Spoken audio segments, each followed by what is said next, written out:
खूब ज हेल्थी खूब ज टेस्टी और खूब ज झड़पथी बनी जाए एवं आ खीचुं तमारा घर में बधाने पसंद आवशे। तो आ माटे आपणे कढ़ाई में तेल लेशुं, तेमां राई जीरुं अने લીમડાના पान नाखी दईशुं।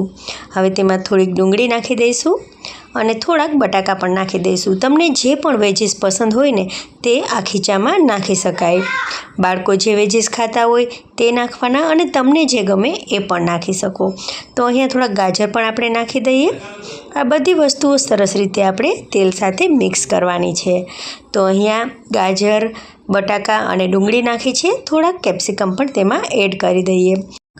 હવે આ બધા જ વેજીસ થોડા સોફ્ટ થઈ જાય ને ત્યાં સુધી આપણે તેલમાં તેને ચલાવતા રહેવાનું છે। હવે આ વેજીસ છે તે 3 થી 4 મિનિટમાં આ રીતે સોફ્ટ થઈ ગયા છે। હવે તેમાં આપણે થોડુંક પાણી નાખી દઈએ। તો અહીંયા મેં 2 થી 2.5 ગ્લાસ જેટલું પાણી નાખ્યું છે। હવે આ પાણી નાખી અને આપણે ફરીથી તેને સરસ રીતે મિક્સ કરી અને થોડાક મસાલા નાખી દેવાના છે।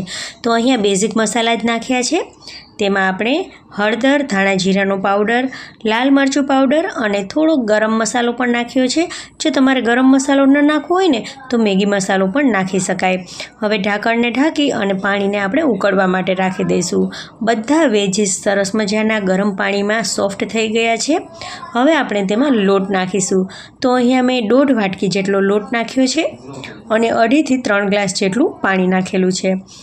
લોટ નાખીએ પછી ફટાફટ આપણે આ રીતે ચમચાની મદદથી ચલાવતા રહેવાનું છે જેથી તેની ગાંઠો ન થઈ જાય। બાજરાનો લોટ નાખ્યા પછી આ રીતે તેને સતત ચલાવતા રહેવાનું છે અને ગેસની ફ્લેમ આપણે ધીમી રાખી દઈશું।